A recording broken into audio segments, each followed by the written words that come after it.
پر آپ دیکھ رہے ہیں پروگرام نقطہ نظر. میں ہوں آپ کا میزبان محمد اجمل جامی. میرے ساتھ تشریف رکھتے ہیں مجیب الرحمان شامی صاحب. شامی صاحب, آج بھی ہمارا موضوع ثانیہ ساہیوال ہے کیونکہ سوالات ان گنت ہیں اور جوابات صرف چند ایک. جوابات میں صرف بیانات ہمارے اور ناظرین کے حصے میں آ رہے ہیں اور لواحقین کے حصے میں آ رہے ہیں. جے آئی ٹی جس نے 72 گھنٹوں میں رپورٹ اپنی پیش کرنی تھی کہ 19 تاریخ کو جو واقعہ پیش آیا قادر آباد میں, اس میں ہوا کیا, ذمہ دار کون ہے, وہ ڈیڈ لائن آج شام 5 بجے ختم ہو چکی ہے اور جے آئی ٹی کی مکمل رپورٹ پیش نہیں کی جا سکی. جو ابتدائی طور پر جو بھی معلومات جے آئی ٹی نے اکٹھی کی, اس صورت میں خلاصے کی اطلاعات ہیں کہ وہ غالباً سی ایم پنجاب وزیر اعلیٰ عثمان ان تک پہنچائی. ہاں, انہوں نے کل یہ اعلان کیا تھا کہ 5 بجے تک یہ رپورٹ پیش ہو جائے گی. ذرا سن لیں ان کی زبانی کہ ان کا کہا کیا تھا, انہوں دیکھیے ذرا. کل شام 5 بجے تک آپ انتظار کریں, کیا رپورٹ آتی ہے. پھر میرے سے سوال, پہلے پریلیمنری رپورٹ تو آنے دیں. جیسے رپورٹ اسٹیبلش ہوتی ہے میں خود دیکھوں گا کہ میں نے کیا ایکشن کرنا اور کر کے پھر دکھاؤں گا. میں کسی کو اٹھا کے ایسے پھانسی تو نہیں لگا سکتا نا. اس کی انکوائری رپورٹ تو آنے دیں. کہ جی کل 5 بجے کا انتظار کریں پھر مجھ سے سوال کریں, تو اب سوال کر سکتے ہیں. 5 بج گئے نہیں, کب کے, اور رپورٹ نہیں آئی. ٹھیک, ابتدائی طور پر اب اطلاع ہے کہ جو کچھ بھی تھا, کیونکہ میرے ذرائع وزیر اعلیٰ اس میں کہتے ہیں ان کا نہیں, آپ کو کچھ نہ کچھ جمع کروانا ہی ہے. تو پھر جو ابتدائی خد و خال اس جے آئی ٹی کے ابھی تک جو انہوں نے انویسٹیگیٹ کیا, اس کا خلاصہ ٹائپ آپ کہہ سکتے ہیں. ابتدائی ایک رپورٹ دے دی, وہ دے دی ہے. اس کی بنیاد پر غالباً وزیر اعلیٰ ہاؤس کو بیان جاری ہوگا. حتمی رپورٹ جو ہے وہ نہیں آئی, وہ بعد میں آئے گی. نہیں مکمل ہو سکی یہ جے آئی ٹی 72 گھنٹوں میں اپنی انویسٹیگیٹ پوری نہیں کر سکی. تو آج ہمارے اس پہلے موضوع میں سر اسی سے جڑے سوالات ہیں. ایک تو یہ کہ یہ کیوں نامکمل ہو سکی 72 گھنٹوں میں, پھر اس جے آئی ٹی کا مینڈیٹ کیا تھا, پھر اس جے آئی ٹی کا ایک لیٹر جاری کیا گیا 19 تاریخ کو, پھر ایک اور لیٹر جاری کیا جس میں مزید اہلکار شامل کیے کہ ان کا دائرہ کار مزید وسیع کیا گیا. پھر اس جے آئی ٹی نے اب تک کیا کیا ہے, اب تک کن خطوط پر انہوں نے انویسٹیگیٹ کیا ہے اور کہاں کہاں ابھی بھی فلا ہے ان کی انویسٹیگیشن میں, اور سی ٹی ڈی کا جو کردار ہے وہ بھی اپنی جگہ زیر بحث آتا رہے گا. یہ ہو گیا ایک موضوع شامل صاحب. دوسرا موضوع سے جڑا لواحقین کے حوالے سے کہ لواحقین جو ہیں وہ کیا کہتے ہیں, متاثرین کیا کہتے ہیں. بالخصوص ذیشان کی والدہ کل میڈیا پہ کئی چینلز میں ان کی گفتگو ہم نے دیکھی, وہ بھی ہم سنائیں گے. اندلیب عباس صاحبہ, انہوں نے کہا کہ میں ہاں جانتی ہوں ان کے خاندان کو. اور پھر ہمارے کورسپونڈنٹ سہیل صاحب آج گئے ہوئے تھے طارق آباد میں, اور وہ جو خلیل کے بھائی ہیں ان سے گفتگو کر کے ہیں, اس کا بھی ایک ٹکڑا ہم سنائیں گے. اور ساتھ جے آئی ٹی جب وہاں گئی ساہیوال تو وہاں پہ جو لوگ عینی شاہدین ہیں وہ تو شکوے کر رہے ہیں کہ ہم سے تو کسی نے بات ہی نہیں کی. یہ سب خد و خال ہیں آج کے اس موضوع کے. تو سر جے آئی ٹی کے معاملے بات کرنے کے لیے ہمارے ساتھ اسٹوڈیوز میں تشریف رکھتے ہیں ہمارے سینئر کورسپونڈنٹ ہیں عمر جاوید صاحب. کرائم کے جو معاملات ہیں ان کو گہری نظر سے دیکھتے ہیں, اس کی باریکیوں کو سمجھتے ہیں. آپ کو خوش آمدید کہتے ہیں عمر. شام صاحب, سب سے پہلے جو پچھلے 3 دنوں میں جو کچھ ہوا آپ نے دیکھا, جو احکامات جاری کیے گئے, جو بیانات جاری کیے گئے, جو ہم نے کمنٹریز کی, وہ سب کچھ آپ نے دیکھا. آج جب کہ 72 گھنٹے پورے ہو چکے, آپ کیسے سم اپ کریں گے اس ساری صورتحال کو؟ دیکھیں, جذبات تو بہت برانگیختہ ہیں, لیکن اب اگر J I T report J I T بن گئی ہے اور اس کی رپورٹ انہوں نے فائنل نہیں دی تو اس کا انتظار ہی کرنا پڑے گا. اس کے علاوہ ہمارے پاس کوئی دوسرا راستہ نہیں ہے. دیکھیں, میں ایک بات آپ سے ضرور عرض کروں گا کہ ہمارے کئی میڈیا پرسنس جو ہیں ہمارے بھائی, غصہ بہت ہے, اشتعال بہت ہے. خاص طور پہ جب وزیر اللہ جب پھول لے کے گئے, اس پر تو بہت بچے کو بڑا اشتعال ہے, اور بعض لوگوں نے بہت انتہائی سخت الفاظ استعمال کیے. یہاں تک کہا کہ بھئی اگر میں بچے کی جگہ ہوتا تو تھپڑ لگا دیتا. یہ تمام ہم دیکھیے, ہم میڈیا پرسنز ہیں, ہمارا کام کور کرنا ہے. ہم محاذ جنگ کو بھی کور کرتے ہیں, ہم بری سے بری جو واردات ہے اس کو بھی کور کرتے ہیں. ہم جذبات میں آ کر اس معاملات کو نظر انداز نہیں کر دیتے. اپنے جذبات جو ہیں ان کا اظہار شروع نہیں کر دیتے. یہ ہمارا جو پروفیشن ہمیں سکھاتا ہے.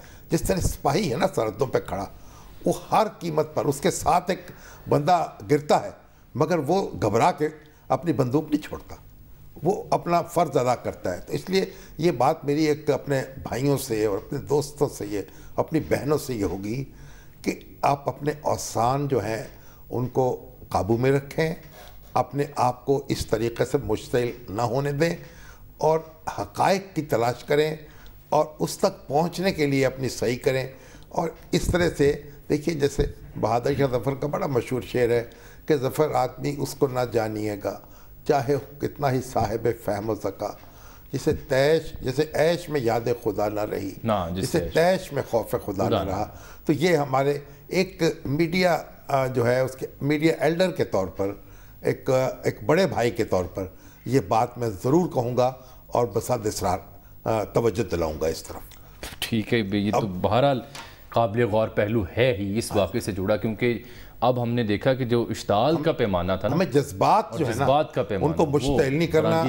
ہم سیاست نہیں کر رہے، ہمیں اس جذبات کی تجارت نہیں کرنی، ہمیں فوکسڈ رہنا ہے، ہمیں توجہ کرنی ہے حقیقت کی تلاش کے لیے، اور اس میں اپنے ناظرین اور اپنے قارئین اور اپنے سامعین کو جو کچھ ہم کر سکتے ہیں ان کی ایک رہنمائی کرنی ہے، اور ان کو انفارم بھی رکھنا، ان کو باخبر رکھنا. چلیں انفارم بھی کرتے ہیں. آپ کے نعیم الحق صاحب سے ملاقات ہوئی ہے، میں اس کا بھی ذکر کرنا چاہوں گا، عمر سے بات کریں گے، لیکن پہلے ذرا راجہ بشارت صاحب کو سن لیں کہ جوڈیشل کمیشن بنانے کی بھی بات آ گئی نا، وہ کیا کہتے ہیں دیکھیے. فی الحال تو یہی ہے کہ رپورٹ آنے کے بعد چیف منسٹر صاحب نے فیصلہ کرنا ہے، تو یہ ڈیپینڈ کرتا ہے کہ اب کیا وہ فیصلہ کرتے ہیں، یہ ان کی صوابدید پہ ہے. لیکن اتنا میں ضرور کہنا چاہوں گا کہ انشاءاللہ تعالی انصاف کے تمام تقاضے پورے کیے جائیں گے، اور جو متاثرہ خاندان ہے اس کو انشاءاللہ تعالی انصاف مل جائے گا. صاحب آپ کو لگتا ہے یہ دہشت گردی کا واقعہ ہے؟ نہیں، میرا ابھی کمنٹ نہیں کرتے، کیونکہ ابھی جے آئی ٹی کی رپورٹ آ رہی ہے، تو اس لیے تو جے آئی ٹی کی رپورٹ کے بعد جوڈیشل کمیشن کا بھی امتحان ہے. دیکھیں وہ اس صورت میں کہ اگر سی ایم صاحب رپورٹ سے مطمئن نہیں ہوتے تو یہ پھر ان کی صوابدید ہے کہ وہ کیا فیصلہ کرتے ہیں. اب نعیم الحق صاحب کی ملاقات. نعیم الحق جو ہیں وہ بھی آج لاہور آئے تھے، ان کے اعزاز میں ایک زورانہ دیا ہمارے اکرم چودھری صاحب نے، جو ایڈوائزر ہیں بزدار صاحب کے. وہاں گورنر پنجاب چودھری محمد سرور صاحب بھی موجود تھے، اور ہمارے سینٹرل پنجاب کو جو پی ٹی آئی ہے اس کے صدر عمر ڈار بھی موجود تھے، اور جو سیکرٹری جنرل ہیں کیا نام ہے داد صاحب، وہ بھی موجود تھے، اور دوسرے رہنما بھی موجود تھے پی ٹی آئی کے. تو ایک بڑا طویل سیشن ہوا سوال جواب کا، اگرچہ ایک باقاعدہ پریس کانفرنس نہیں تھی، ایک تبادلہ خیال تھا، اور اس میں بھی جب ان سے سوالات ہوئے اسی موضوع پر، تو نعیم الحق صاحب نے یہ بات کہی کہ جے آئی ٹی کی رپورٹ آ جائے گی، اس کے بعد اس بات کا فیصلہ ہوگا، اور وزیر اعظم واپس آ جائیں گے قطر سے، اور ان کی اور وزیر اعلیٰ کی مشاورت سے جو بھی اقدام ہے وہ دونوں لیں گے، اور ضرورت محسوس ہوئی تو کمیشن بھی اس کے لیے بنایا جا سکتا ہے. پھر انہوں نے یہ بھی بعد میں میڈیا سے کہا نا کہ اتنا پیچیدہ معاملہ نہیں کہ 25 دن لگ جائیں، لیکن یہ تو پیچیدہ لگ رہا ہے نا. تو اب ایک بات دوسری اور کہی، یہ کہا کہ قطر جو ہے وہاں جو وزیر اعظم گئے ہیں تو وہاں سے بھی ایک بڑے پیکج کی امید ہے. چلے وہ پروگرام کے آخر میں ذرا دورہ قطر بھی ذکر وہاں سے بھی امید ہے کہ ان کی کوئی یعنی پذیرائی ہوگی. ٹھیک. عمر صاحب آپ یہ بتائیں جے آئی ٹی کے پاس مینڈیٹ کیا تھا، اور 72 گھنٹوں کے دوران اس جے آئی ٹی نے کیا کیا اب تک؟ جی جب یہ 19 تاریخ کو واقعہ پیش آیا تو پہلی جے آئی ٹی تشکیل دی گئی، جس کے اندر اعجاز شاہ صاحب جو additional I G Punjab police ہیں ان کو اس کا سربراہ مقرر کیا گیا، آئی ایس آئی کے ایک نمائندے کو رکھا گیا، اور آئی بی کے ایک نمائندے کو رکھا گیا. اس کے اندر ان کو مینڈیٹ دیا گیا تھا جو F I R C T D Lahore میں درج ہوئی تھی اس کو پروو کرنا تھا، صفدر حسین صاحب کی مدعیت میں سب انسپیکٹر، اور جس میں کہ ملزم گردانہ گیا تھا کار کے میں موجود لوگوں کو، ذیشان کو. جی تو یہ اس کا مینڈیٹ تھا. 21 تاریخ کو کیونکہ ان سے چیزیں بالکل بھی ہینڈل نہیں ہو رہی تھی، اس لیے انہوں نے 20 تاریخ کو اس کے اندر 2 بندے اور ایڈ کیے ڈی ایس پی رینک کے. پھر 21 تاریخ کو ایک نیا سرکلر جاری کیا گیا وزارت داخلہ کی جانب سے، جس کے اندر 5 مزید سب انسپیکٹر سے لے کے نیچے رینک کے افسروں کو شامل کیا گیا جو اسسٹ کرنا تھا، جنہوں نے ساہیوال میں جے آئی ٹی کو. سربراہ جو تھے اس کے پہلے ایک ڈی آئی جی تھے، نہیں ایڈیشنل آئی جی، پھر نہیں بعد میں ایڈیشنل آئی جی مقرر ہوئے. جی پہلے انہوں نے ذوالفقار حمید جو سی سی پی او لاہور لگے تھے کچھ عرصے کے لیے، اور ان کو فوری طور پہ چینج کر دیا تھا، ان کو سربراہ رکھا گیا تھا، لیکن ان کا عہدہ ڈی آئی جی کا تھا، اس لیے انہوں نے بعد میں پنجاب حکومت نے کہا کہ سینئر لیول کا جو بندہ ہے آفیسر اس کو لگایا جائے. پھر اس لیے ایڈیشنل آئی جی. آپ یہ بتائیے کہ جو وزیر داخلہ کون ہے اس وقت پنجاب کا؟ ہمیں کچھ سراغ نہیں مل رہا ہے اس بات کا. جی یہ جتنے بھی لیٹر جاری ہوئے یہ فضیل صاحب جو ہیں ان کے ایڈیشنل ہوم سیکرٹری جو ہیں ان کے دستخط سے. مطلب آپ کو کوئی اطلاع ہے کہ وزیر داخلہ کوئی موجود ہے یہاں، یا وزیر اعلیٰ کے پاس اس کا چارج ہے اور وہی وزیر داخلہ بھی ہیں. یہ جتنے بھی ہوم ڈپارٹمنٹ سرکولر جو ہے نا ان کے نیچے جو تحریر ہے وہ اس کا جواب دے رہی ہے, کس کی جانب جاری ہو رہے ہیں؟ جی یہ فضیل اصغر صاحب ہیں, ایڈیشنل چیف سیکرٹری ہوم. نہیں وہ تو دیکھیں نا, وہ اس کا جواب نہیں دے رہی, کیونکہ جو سرکولر جاری ہوتے ہیں وہ تو سرکاری افسر جاری کرتے ہیں. سیکشن افسر بھی جاری کر سکتا ہے, جوائنٹ سیکرٹری بھی جاری کر سکتا ہے, وزیر داخلہ ایڈیشنل سیکرٹری بھی جاری کر سکتا ہے, لیکن وزیر داخلہ کون ہے جو فیصلے کرتا ہے؟ پنجاب میں کوئی نہیں ہے, پنجاب میں کوئی نہیں. اس بزدار صاحب معاملے کے پر پاس بول رہے ہیں یا تو راجہ بشارت صاحب نہیں نہیں, یا کل وزیر اعلیٰ پنجاب خود بول رہے ہیں. جب کوئی وزیر موجود نہیں تو وہ تو قلم دان وزیر اعلیٰ کے پاس وہ وزیر داخلہ وزیر اعلیٰ تو ہوں گے. وفاق میں بھی ایسا ہی ہے نا کہ وفاقی وزیر داخلہ قلم دان خان صاحب کے درست ہے, پاس, لیکن وہاں ایک وزیر مملکت موجود وہاں ہے. مملکت ہے. یہاں کوئی شخص ایسا نہیں ہے عثمان بزدار صاحب کے علاوہ جو کہ وزیر کہلا سکے داخلہ کا. اس کا مطلب داخلی امور پولیس کی براہ راست ان کی نگرانی میں ہے. جی وہی پوسٹنگ ٹرانسفر براہ راست کرتے ہیں, وہی تقرریاں کرتے ہیں براہ راست. ایسا ہی ہے. ٹھیک ہے, اچھا جی پھر کیا ہوا جی؟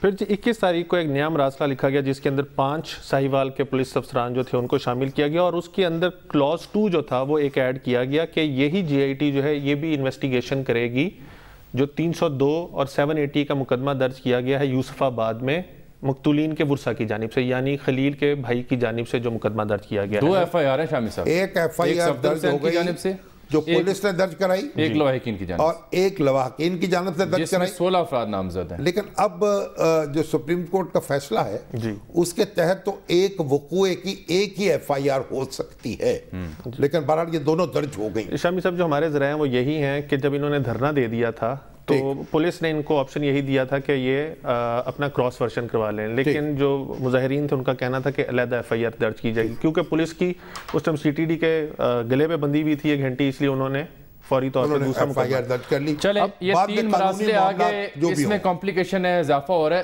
پھر 72 گھنٹوں میں عمر جے آئی ٹی نے کیا کیا اس واقعے کے حوالے سے, اور کرنا کیا چاہیے تھا؟ کون سے پہلو ایسے ہیں جن پر بات نہیں ہو پائی؟ جتنا بڑا انسیڈنٹ تھا اس کے مقابلے میں 3 دن جو تھے وہ کچھ بھی نہیں تھے, لیکن جیسے میں نے آپ کو بتایا کہ 21 تاریخ تک اس جے آئی ٹی کے اندر امینڈمنٹس ہوتی رہی ہیں, اور کل رات تک جے آئی ٹی کے جو سربراہ سے لے کے ممبران تھے ان کو مینڈیٹ کا ہی نہیں پتا تھا کہ انہوں نے کرنا کیا ہے. انہوں نے پہلے 302 اور 780 کا جو مقدمہ مقتولین کے ورثہ کی جانب سے درج ہوا اس کی انویسٹیگیشن کرنی ہے, یا سی ٹی ڈی نے لاہور میں جو مقدمہ درج کیا ہے دہشت گرد قرار دے کے اس کی کرنی ہے. کس پہ کرنی ہے انویسٹیگیٹ, کس پہ کرنی ہے؟ رات کو ساہیوال میں اس چیز کو سارٹ آؤٹ کیا گیا اور پھر انویسٹیگیشن شروع کی گئی ہے. ہمارے ذرائع کہتے ہیں کہ رات سے انویسٹیگیشن جو وہ شروع ہوئی ہے. اب شہادتیں اکٹھی کرنی تھی, جو گاڑی جس گاڑی کو دہشت گرد کی گاڑی قرار دیا گیا ہے اس کی فرانزک ہونی تھی, جو بندے بیچ میں بیٹھے ہوئے تھے ان کے حوالے سے شہادتیں اکٹھی کرنی تھی, پھر جو گولیاں وہاں پہ چلی, کیونکہ سی ٹی ڈی نے اپنے موقف اختیار کیا ہے کہ گولیاں جو ہیں دہشت گردوں کی طرف سے برسائی گئی ہیں, اور ان کی ہی گولی 4 افراد جو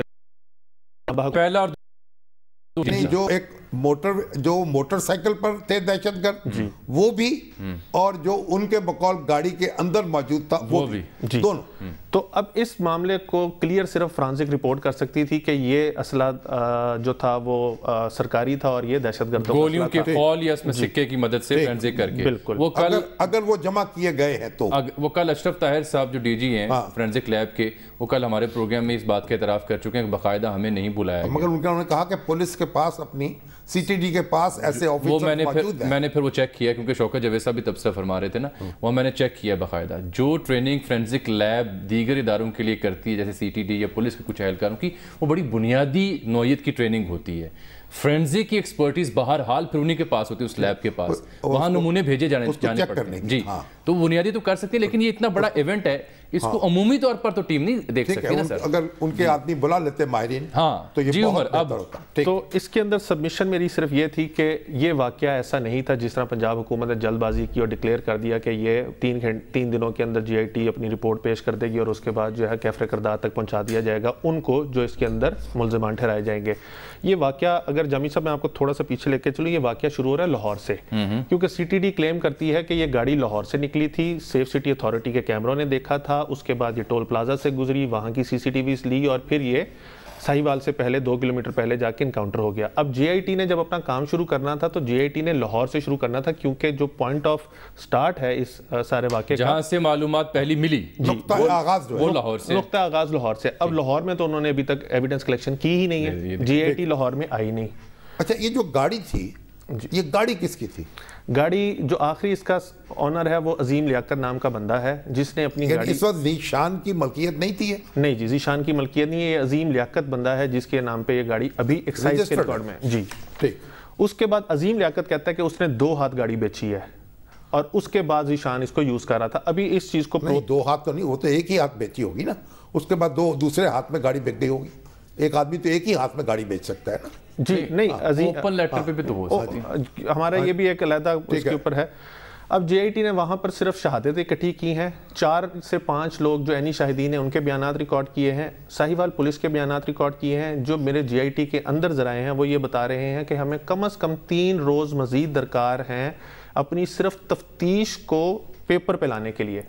آج جو جے آئی ٹی کے سربراہ ہیں اعجاز شاہ ایڈیشنل آئی جی، انہوں نے تقریباً 3 بجے 2:30 بجے کے قریب وہ ساہیوال سے نکلے تھے کیونکہ 5 بجے وزیر اعلیٰ ہاؤس کے اندر ایک اجلاس ہونا تھا جس کے اندر ان کی شمولیت کو لازمی قرار دیا گیا تھا۔ اس کے اندر میرے ذرائع بتاتے ہیں صرف وہ بریفنگ دے کے گئے ہیں، کوئی رپورٹ نہیں دی، فیکٹ فائنڈنگ پوائنٹس بتا دیے کہ جی ہم ان نکات کے اوپر کام کر رہے ہیں اور ہمیں ٹائم چاہیے۔ آئی جی پنجاب وہاں پہ موجود ہیں، دیگر عہدیداران بھی موجود ہیں پنجاب کے جو اب اس چیز کو دیکھیں گے، اور اعجاز شاہ آج واپس جائیں گے اور جو عینی شاہدین جنہوں نے پروٹیسٹ کیا کہ ہمارے بیانات ریکارڈ کیے جائیں ان کو لیں گے۔ اچھا شامی صاحب، اس کے اندر جو سب سے بڑا ایویڈنس ہے وہ ہے سی سی ٹی وی فوٹیجز اور موبائل فوٹیجز جو عام شہریوں نے بنائی ہیں۔ ان فوٹیجز کے اندر کتنی صداقت ہے؟ دیکھنے میں تو وہ بالکل بتا رہی ہیں کہ یہ ہے، لیکن اس کی صداقت چیک کرنے کے لیے اس کو پھر پنجاب فرانسک سائنس ایجنسی بھیجنا پڑے گا، لیبارٹری کرانا پڑے گا، بہرحال وہاں جائے گا معاملہ تو کسی نہ کسی حوالے سے۔ کم از کم یعنی یہ جو پیپلز جرنلزم ہے، سٹیزن جرنلزم، ہاں اس کا بھی ایک بڑا نہیں، وہ تو پوری دنیا میں مفید ہے۔ اور اگر وہ لوگ جو وہاں موجود تھے موقع پر یا بس میں بیٹھے ہوئے تھے یا دور تھے، اگر وہ فوٹیج نہ بناتے تو یہ ساری تفصیلات اس طریقے سے منظر عام پر نہ آتی۔ اس کے سٹیزن جرنلزم کے بسا اوقات کئی نقصانات بھی ہیں، کئی حدود تجاوز ہوتی ہیں، لیکن اکثر ہم نے دیکھے ایسے ایونٹس میں اس کے فوائد بھی ہیں جیسے کہ صورت میں آ رہے ہیں۔ جی عمر کنکلوڈ کریں آپ اس بات تو اس کی شامی صاحب یہ ہے کہ اس کیس کی تفتیش کو مکمل کرنے کے لیے تمام حقائق کو مد نظر رکھتے ہوئے تمام رپورٹس کی روشنی میں کم از کم 7 دن درکار ہیں، کیونکہ گاڑی کا فرانزک ہونا، سکوں کا فرانزک ہونا، فوٹیجز کا فرانزک ہونا، آپ کے خیال میں 7 دن اور لگ سکتے ہیں؟ یہ لگ سکتے ہیں، لیکن جے آئی ٹی کے ذرائع بتا رہے ہیں کہ وہ 3 دن کے اندر اس ورژن کے اوپر پہنچ جائیں گے کہ کون قصوروار ہے، دن رات کام کر کے۔ جی اچھا، اب یہ بتائیں کہ اس ساری صورتحال کو دیکھتے ہوئے یار دوستی بتا رہے ہیں کہ جو پنجاب میں ذمہ دار افراد ہیں مختلف محکمہ جات میں، ان کو اپنی سیٹ بچانے کی فکر کھائے جا رہی ہے، اور کچھ اہم عہدیدار، میری مراد آئی جی پنجاب کی جانب ہے، پریشر تو آگے نا آئی جی ان پر شدید پریشر، اور غالباً کو سوچا جا رہا ہے کہ حکومتیں جو ہیں جب اس طرح کا معاملہ ہوتا ہے کوئی نہ کوئی بکرا تو قربان ہوتا ہے نا۔ اس واقعے میں عمر لگ رہا ہے اگر کوئی کالا بکرا ہوگا تو وہ، اور کالا اویلیبل نہ ہو تو چت قبرہ ہو تو وہ، اور تھوڑا سفید بھی ہو تو کوئی حرج، دھاری دار بھی چل سکتا ہے۔ جامی صاحب، جو آئی جی پنجاب ہیں ان کی جو تقرری ہے، جب یہ آئی جی پنجاب یہاں پہ پنجاب ابھی تعینات ہوئے ہیں، اس سے پہلے بھی 2 دفعہ شامی صاحب ان کی ٹرائی ہوئی تھی، جب سری لنکا کی ٹیم آئی تھی جی، تب تو سی سی پی او تھے اس ٹائم، تو آئی جی پنجاب قسمت کی خرابی بھی ہوتی ہے بعض اوقات، لیکن اس کے اندر سی ٹی ڈی جو ہے وہ ڈائریکٹلی محکمہ داخلہ کو جواب دہ ہوتی ہے، وہ آئی جی پنجاب کو ہوتی ہے، یہ بڑی باریک بات ہے۔ یعنی آئی جی پنجاب کا اس سے کوئی تعلق نہیں ہے، نہیں بنتا ڈائریکٹ آپریشن سے۔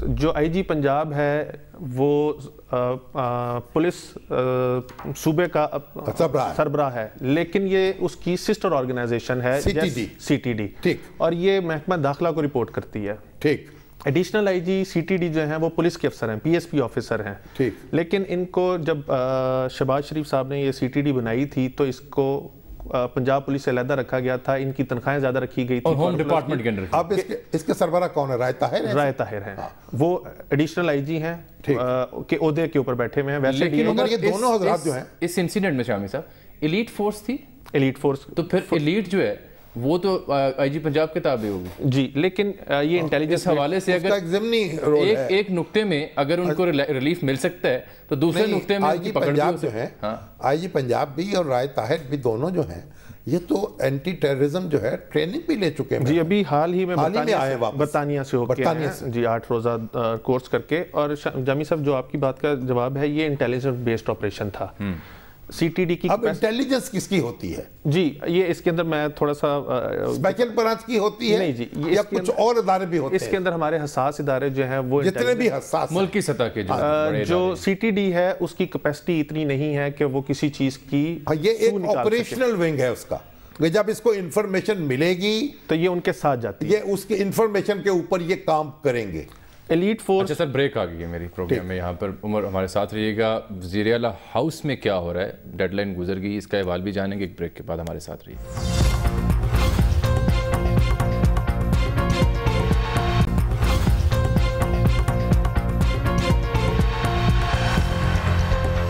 ویلکم بیک ناظرین۔ اچھا جی ایک تو اینگل ہم نے ڈسکس کر لیا شامی صاحب، JIT کے جو مینڈیٹ ہے اس نے اب تک کیا کیا ہے، فلاس کیا ہیں، کن خطوط پر مزید انویسٹیگیٹ ہونا چاہیے، وہ تو تفصیل سے ہم نے عمر صاحب کی مدد سے بات کر لی۔ دوسرا اینگل ہے یہ جو کار سوار تھے، چلیں خلیل، ان کی اہلیہ، ان کی بیٹی، ان کے بچے، اس کے حوالے سے تو کوئی ڈاؤٹ ہی کسی کو نہیں ہے کہ ان پہ کوئی شک و شبہ نہیں تھا۔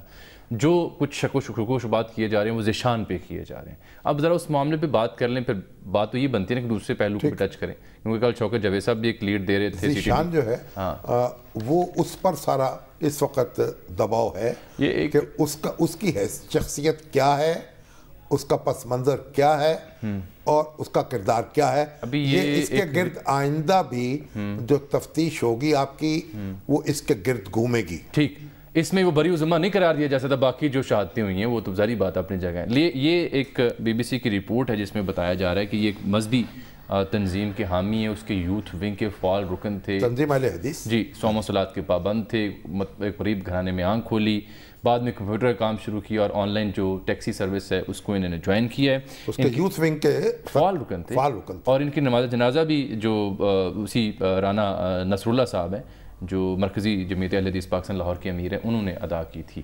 اچھا ایک تو ہو گیا یہ معاملہ۔ دوسرا اس کی اسی اینگل کی شامی صاحب وضاحت میں جو ذیشان کی والدہ بات کرتی ہیں اور جو محترمہ اندلیب عباس صاحبہ بات کرتی ہیں، وہ بھی ایک اینگل، اگر آپ شک کی نگاہ سے بھی دیکھتے ہیں ان کی صفائی میں بھی کچھ ہے، ذرا دیکھ لیں، ذرا وہ بھی دیکھیے دونوں بیانات، ان کی والدہ کا بھی اور محترمہ اندلیب عباس صاحبہ کا بھی۔ آگے پھر معذرت خواہ تھی اور افسوس کا اظہار کر رہی تھی محترمہ اندلیب عباس صاحبہ۔ افسوسناک واقعہ ہے، لیکن آج ذیشان کو بھی تدفین کر دی گئی۔ جی ذیشان کی تدفین جو تھی پہلے انہوں نے علیحدہ کرنی تھی، لیکن اس کے بعد انہوں نے ان کے اہل خانہ نے فیصلہ کیا کہ جب خلیل اور اس کے اہل خانہ کی تدفین کی جائے گی ان کے بعد ہی لے کے آئیں گے، تو ان کا جنازہ اٹھایا گیا تھا لیکن واپس لے آئے اور پھر رات گئے خلیل اور ان کے اہل خانہ کے ساتھ ہی جنازہ پڑھایا گیا فیروزپور روڈ پہ۔ اچھا اب یہ ہے کہ اصل میں اب جو کہا میں نے، اب ہم زیادہ کس پہ کوئی بات نہیں کر سکتے، لیکن جو ذیشان ہے وہ ایک توجہ کا مرکز ہوگا اور اسی سے دیکھیں گے کہ کیا رخ لیتی ہے بالآخر یہ کہانی۔ ٹھیک عمر صاحب بہت شکریہ آپ تشریف لائے۔ اب سر دوسرا اینگل ایک اور بھی ہے، تیسرا بلکہ، وہ یہ کہ یہ تو ہم نے JIT چیف منسٹر ہاؤس میں اس وقت کیا ہاں وہاں کیا ہو رہا ہے وہ بڑی اہم بات ہے نا، کہ 72 گھنٹے تو گزر گئے، انہوں نے کہا تھا 5 بجے کے بعد مجھ سے سوال کریں۔ ٹھیک، لیاقت انصاری صاحب ہمارے ساتھ موجود ہیں، ایوان وزیر اعلیٰ کے باہر موجود ہیں، ان سے بات کر لیتے ہیں۔ انصاری صاحب کیا ہو رہا ہے یہاں پر؟ وزیر اعلیٰ پنجاب عثمان بزدار صاحب کی زیر صدارت جو اہم اجلاس چل رہے ہیں، تو کیا خبریں ہیں وزیر اعلیٰ ہاؤس سے؟ آج بھی کوئی وزیر اعلیٰ پنجاب سردار عثمان بزدار کی زیر صدارت اعلیٰ سطحی یہ تیسرا اجلاس سے ہے جو ثانیہ سائیوال کے حوالے سے ہے، اور آج JIT کے سربراہ سید اعجاز شاہ نے جو اپنی ابتدائی فیکٹ فائنڈنگ رپورٹ ہے وہ اس اجلاس میں پیش کی ہے۔ اس جو رپورٹ ہے اس کے مندرجات سے وزیر اعلیٰ کو آگاہ کیا گیا ہے، اس میں چیف سیکرٹری، IG، وزیر قانون اور دوسری انٹیلیجنس ایجنسیز کے حکام موجود ہیں۔ 2 آپشنز پہ غور کیا جا رہا ہے اس آبزرویشنز کی روشنی میں جو JIT نے دی ہیں اور جو مندرجات JIT کے حوالے سے سامنے آئے ہیں۔ ایک انتظامی نوعیت کے اقدامات کے تجویز کیے جا رہے ہیں کہ اس میں حوالے سے کہ کچھ آفیسرز جو ہیں ان کے خلاف ممکنہ طور پر کارروائی کی تجویز سامنے ہے۔ دوسرا جو ہے وہ جوڈیشل کمیشن ہے۔ JIT کی رپورٹ کے حوالے سے جو ہے وہ اگر مرکز میں دیکھا جائے اور پنجاب میں دیکھا جائے تو تحفظات سامنے آئے ہیں کہ انہی محکموں کے آفیسرز کو یہ ذمہ داری دی گئی جو اس آپریشن میں براہ راست یا بالواسطہ کسی نہ کسی سٹیج پہ شامل ہوتے ہیں۔ کل پنجاب اسمبلی میں اپوزیشن لیڈر نے بھی یہی مطالبہ کیا اور تمام اپوزیشن نے بھی. سو آج کے اجلاس میں بھی یہ تجویز زیر غور ہے کہ اس کی مزید جو ہے تحقیقات کو غیر جانبدارانہ بنانے کے لیے اور بااعتماد بنانے کے لیے کہ قوم کے تمام مقطع فکر لوگ جو ہیں اس پر اعتماد کریں, اس کے لیے جوڈیشل کمیشن کی تجویز بھی اس وقت اجلاس میں زیر غور ہے. بہرحال حکومت پنجاب کے ذرائع کا یہ دعویٰ ہے کہ کچھ نہ کچھ انتظامی نوعیت کے اقدامات بھی اٹھائے جائیں گے اور اس حوالے سے کہ اس رپورٹ کو مانا جائے, اس کے لیے جوڈیشل کمیشن کے آپشن پر بھی اس وقت اجلاس میں غور کیا جا رہا ہے. بہت شکریہ انصاری صاحب. شامی صاحب, دو چیزیں ہیں سر. ایک تو وہ جو انتظامی نوعیت کے اقدامات جو پہلے بات ہم کر چکے ہیں اور آپ نے بڑا خوبصورت تبصرہ کیا تھا کہ وہ جو جس قدر اشتعال ہے اس کو ٹھنڈا کرنے کے لیے تو سرکار بلی چڑھاتی. اور دوسرا میری اطلاع یہ ہے کہ جوڈیشل کمیشن کے لیے بڑے جو اہم وزراء ہیں وفاق میں بھی اور صوبے میں بھی, وہ قائل کر رہے ہیں کہ اس پہ چلے جائیں, بچت ہو جائے گی.